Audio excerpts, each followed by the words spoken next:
Okay, I'm like trying to weirdly hold the whole camera in my hand because I can't figure out where the hell my stand is at. But anyway, my apartment needs cleaning. Don't be looking too hard. But welcome to my channel, Loc'D.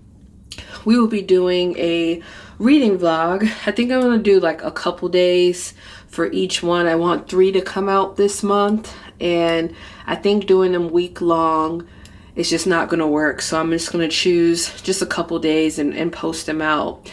But we are talking about Escape the Readathon, which is a readathon I'm a part of. I'm a game master. I will tag the video below of me talking about my TBR and all that stuff, and also Lexi, who created this readathon. And I am reading before what is it? Before something. It's I can't remember. It's before something, but it is a Libre book. I'll put it somewhere on the screen so you can see it. And I am like 42%. I'm really loving this series, and I can't wait to log it because I need to be taking away pages read. Y'all not gonna just be out here flourishing in that Discord, okay? You're not gonna be out here flourishing on my watch. No, I'm just kidding. That was very like, but I could be a benevolent king. Can I? I don't know. But anyway, we'll go ahead and get to that. I should have showed you guys when I was making some tea earlier. That was really cool. But I am making dinner, so there will be that content in this vlog. And I am currently vlogging with Vanessa. I know it's getting dark because I'm walking all around my house, but that's Vanessa. So that is what we're doing. Shout out to Vanessa. True queen, that one. Okay, anyway, let me see if I can sit this here. Maybe I gotta do a little this, or you could get what this, so you could get what that, or you could get what this, or you could get what that, or you could get what this, and this is where it's at. Anyway, where the hell is my damn thing? How am I supposed to do this with no situation? How the hell did I lose it? I don't even know.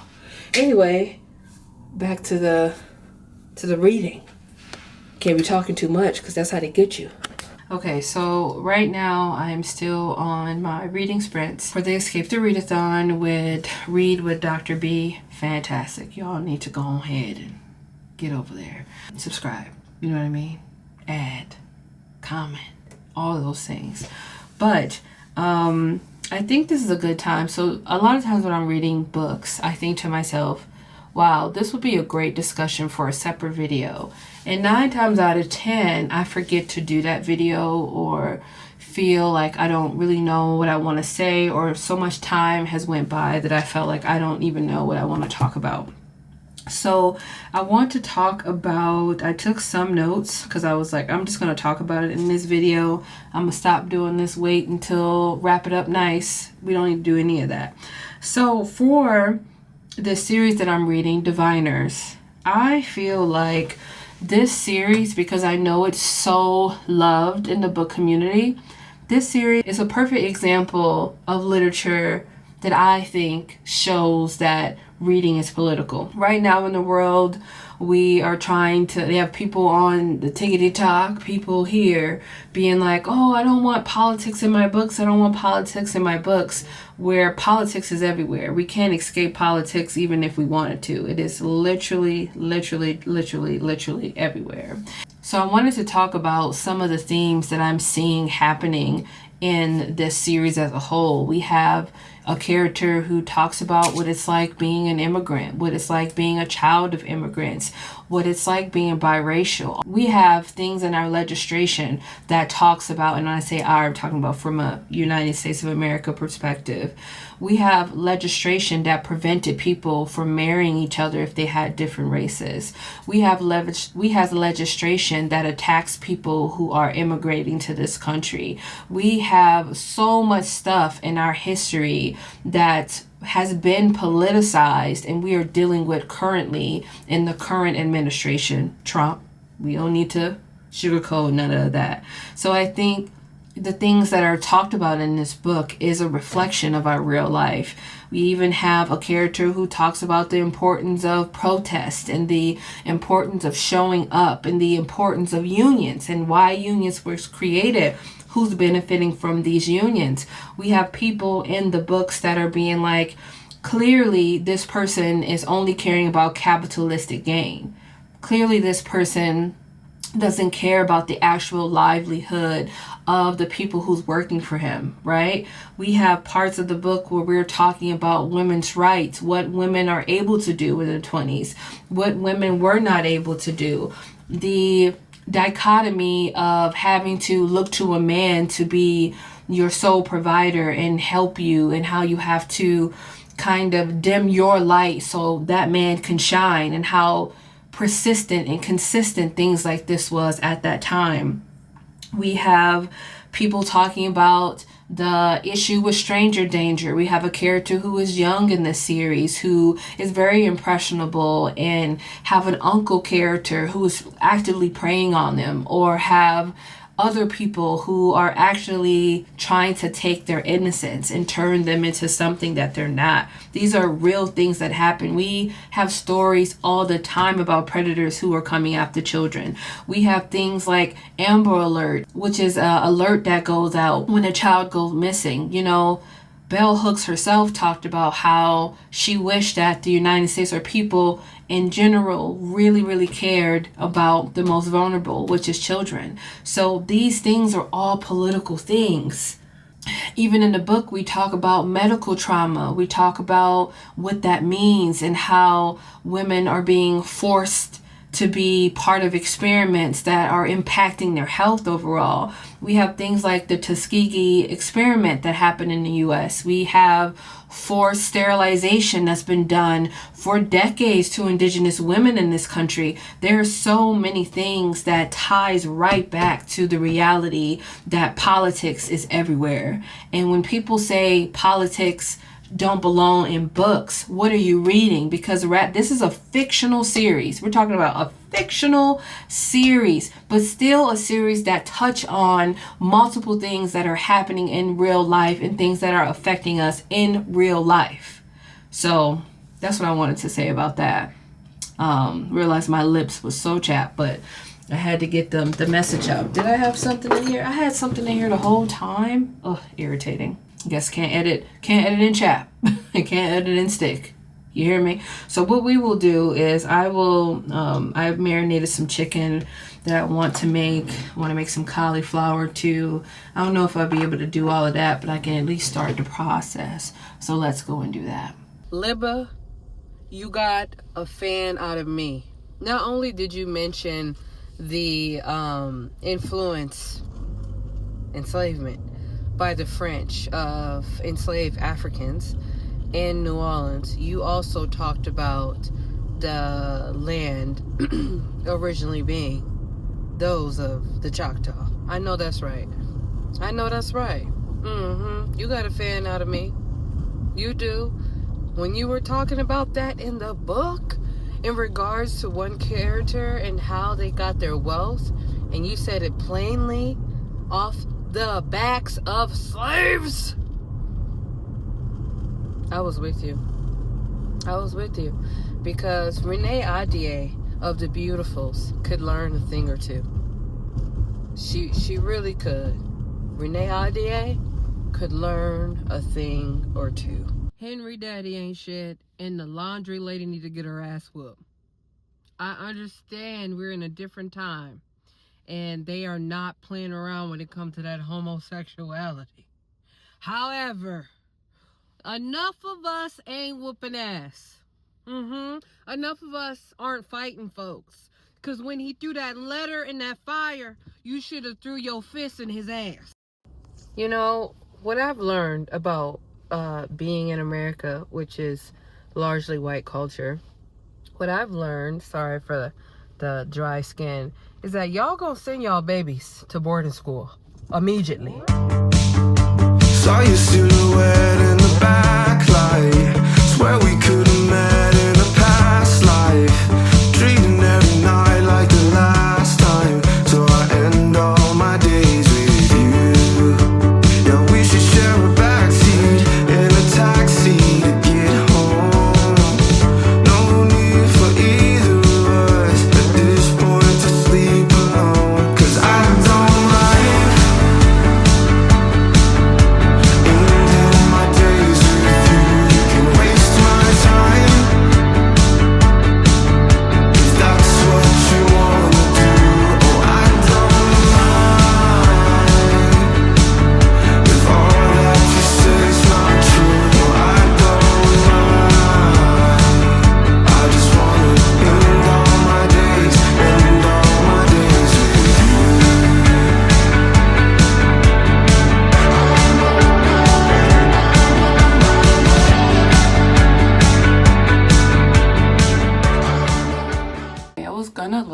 had on clothes so you could see.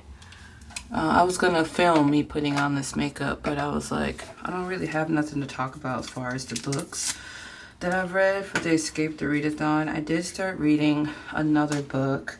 I've lost my phone, so I can't even tell you about it. And I had to start the book over because I realized that I was not even taking in a word of what was happening. So I just went ahead and like skipped it. But I do like the look I have today. I'm still trying to figure out how to pick out my hair. You know, it is what it is. Gotta get the glasses right. And then I gotta fly out of the door. Like I was trying to have some time so I can make myself something to eat, but I haven't because I'm on a strict time schedule today. So have this going. Sorry about the glare. And then I have on this outfit. Sorry, laundry day. I don't want no judgment. But yeah.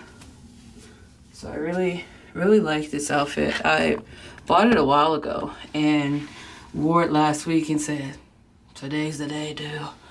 I could have put on more blush, but it is what it is. This is this thing that you put on your lips. It's like a lip stain. I like it because for the most part, it does what it's supposed to do. All right, so, and I think I should have probably kept it on a little longer, but that's okay. So I just put on a gloss, keep it in my bag. And this is the look for today, which I think is not bad. So anyway, I will see y'all later. You know how I said I'll see y'all later? I lied. The reason why I lied is because, you know how you start talking and you literally forget your train of thought? That's where I'm at. Okay, so I'm on reading sprints right now for the Escape the Readathon, but I also have like some other stuff I need to get done. And to be honest, I'm just really tired.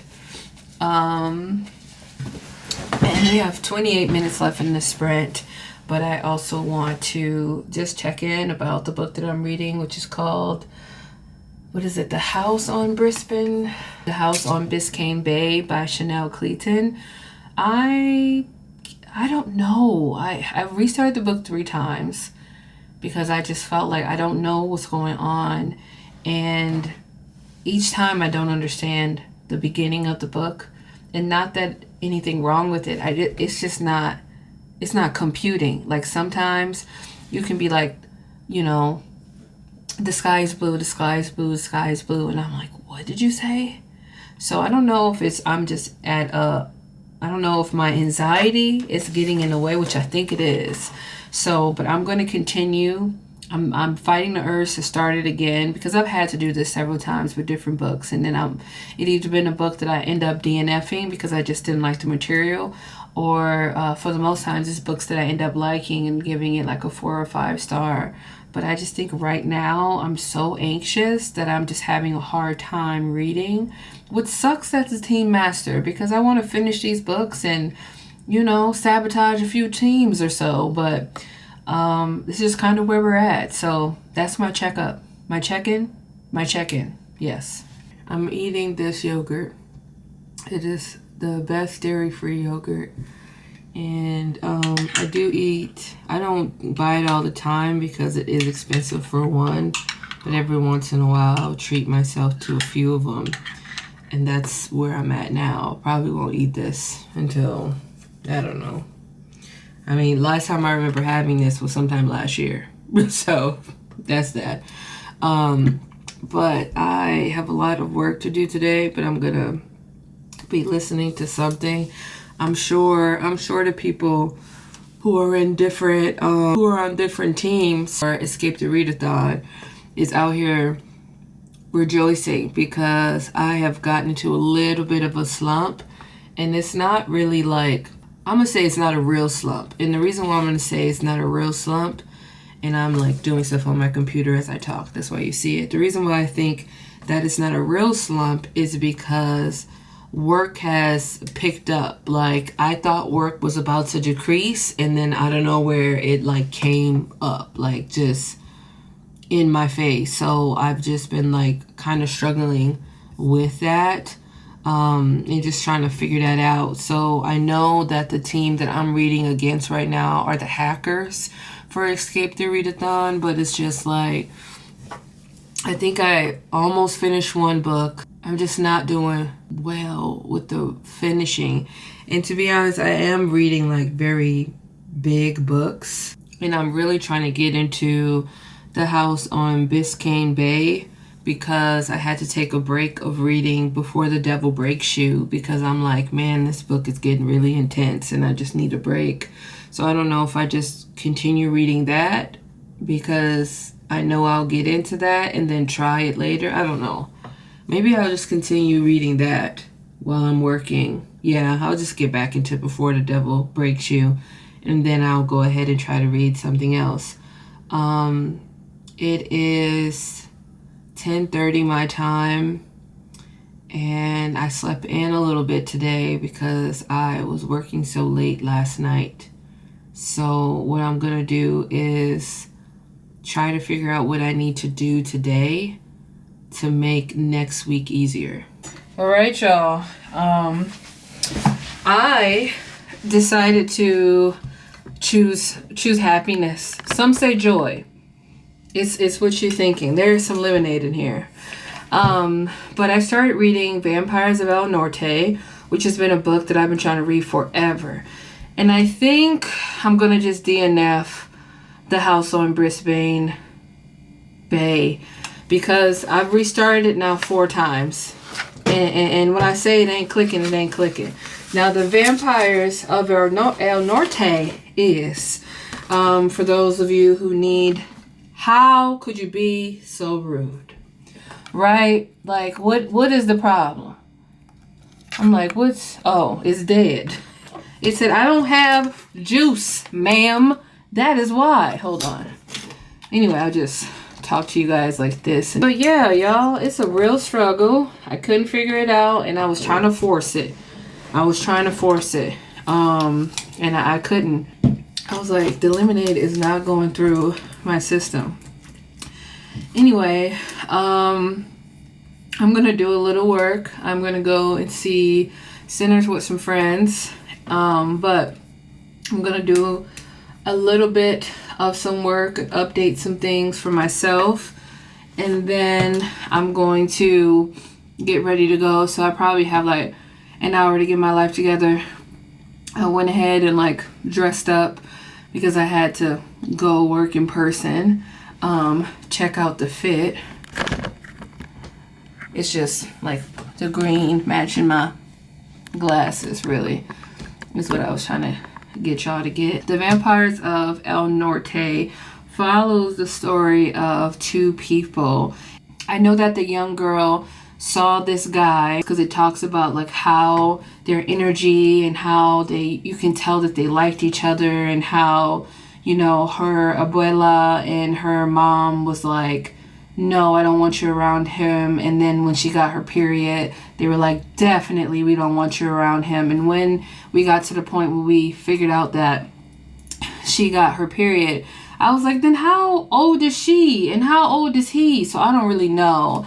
And then tragedy falls upon her. He's on the run, and we're just getting it from both point of view. I think at some point we're going to get them together, but it is creepy in the sense of like, you can tell that the vampires in that part of the lore is about to be introduced. But I also love how we're infusing like culture of the time. We infusing, you know, historical references of the time, and like the independence of Mexico. There's just so much rich stuff in it. So I am definitely into this book way more than I was the book before. So I'm just going to continue to read this one, and hopefully I can go ahead and finish before You Say I Love You or something like that, the 3rd book in the Diviner series. I'm just really trying to figure some things out. And then I probably will do one more check-in as I'm like listening to the book and also doing this work for an hour. And then we will close this beautiful vlog, and then I will do another one for Escape the Readathon. So catch you in the next clip. Hello. I woke up a few hours ago, but haven't been able to get life together, and I wanted to end this vlog, but I want to talk about two things, and I don't even know how my face looks. Let me go and check that before I'm just talking and then editing me. It's like really Brie. So I read quite a bit. I think I have just 2 hours left on the audiobook from Vampires of El Norte. And to be honest, coming into this book, this was a book I wanted to read when it first got published, and I forgot about it. And then recently I was like, I should just read it. I'm reading the third book of the Diviner series, and I just need a break. And if you're like, Brie, why do you sound like that? It's because I have allergies and it's rough. So editing me will be having a time editing out all the sneezing and all that stuff happening. But actually, let me take some medication so that I don't have to be like this all day. 1 second, again. When I tell you the allergies is serious. Gotta get that Loratadine. Keep the bottle ready because I'm gonna have to take another one. Because I woke up and the allergies are trying to take me out. Okay, so you see, I have a plant life to the left. Reading The Vampires of El Norte, it's irritating me a little bit. Not the story. So far, I really, really love the story. I love how it's being told. I realized that, and I was thinking of like, oh, I should do a video of things I like in book part 2.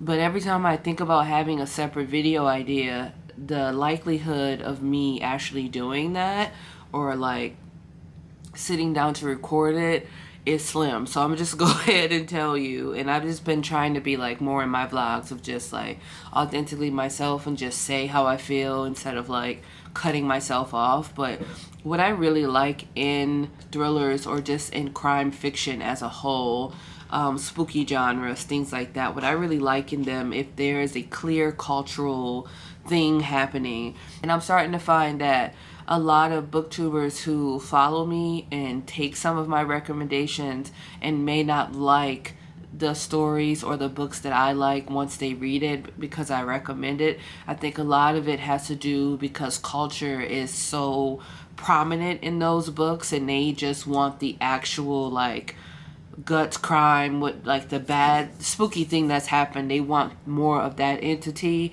And to me, I love those genres the most when the culture is loud and in your face and you can't escape it. And I think I'm starting to think that is the disconnect, because sometimes I get really sad or really nervous when I see that people are like, I'm going to read like Brie, or I take this recommendation from Brie, because most times when they describe why they didn't like it, it literally has to do with the culture aspect. So for me understanding that that is what I like in books, it helps me also understand why certain books don't work out for me, or why certain books I'm like, this is giving lackluster, because it's just my preference. You know, everybody has their preference of what they like in books, but I think for me, culture has to be really loud and intricately woven into the story in order for you to get my buy-in. The Vampires of El Norte is a prime example of like, of course there's this spooky element, right? They're trying to figure out what is this sickness that's occurring? Why are people just dying? Why are people being stuck in their body? You know, so it's just like those elements of trying to figure out what's going on and coming to the realization that there may be vampires around is one of the best parts of this book. And the part that irritates me, and I probably didn't finish that thought that I was saying earlier, the part that irritates me about the book is the misogynism, because it's just a misogyny. I think that's what it is. Why am I saying this? I don't know. I think it's the misogyny of it all, because it's like the main character, Nina, wants to prove that she is capable of doing things and protecting the ranch and being beloved in the family, and that she is capable to stand on her own. But her mom and her dad and her community, and if, to a degree, her culture feels like, you know, you have to have a man. Your purpose in life is to have a man, have these children. There were several times in the book where Nana's father was like, you know, you're causing your mother headache because you have not married, you know. And it's just like, I know from my modern lens, I know if I was to take this body the way that I am right now and plop my ass in this time zone, they would have killed your girl. I'm talking, she would have been done, crisped and fried, because there is no way I would have been able to conceptualize that you're telling me that my worth, I'm not really worth anything unless it's some raggedy ass man. A man? A wild concept for me. It wasn't a wild concept before because I come from a culture where centering men is very important. That is literally a lot of us. A lot of people who were socialized as women in the United States grew up in cultures where centering men was a must. But, you know, the older I get and the more exposure I get to different things, I'm like, no, this can't be it. But I also understand that if I was not in this modern lens and just like a kid growing up in this culture like Nina, I also would have been trying to find ways to be rebellious when I can and do, you know, different things that I could just to show that I'm worthy. So I applaud her in her resiliency and her determination to be there for her family and to show her family that she is capable of much more than they give her credit for. So I am going to finish reading the book, and I have a 24-hour readathon with my Patreon. I'll do a separate video about that, and then I'll give you my final thoughts because I hope to finish the book during that readathon.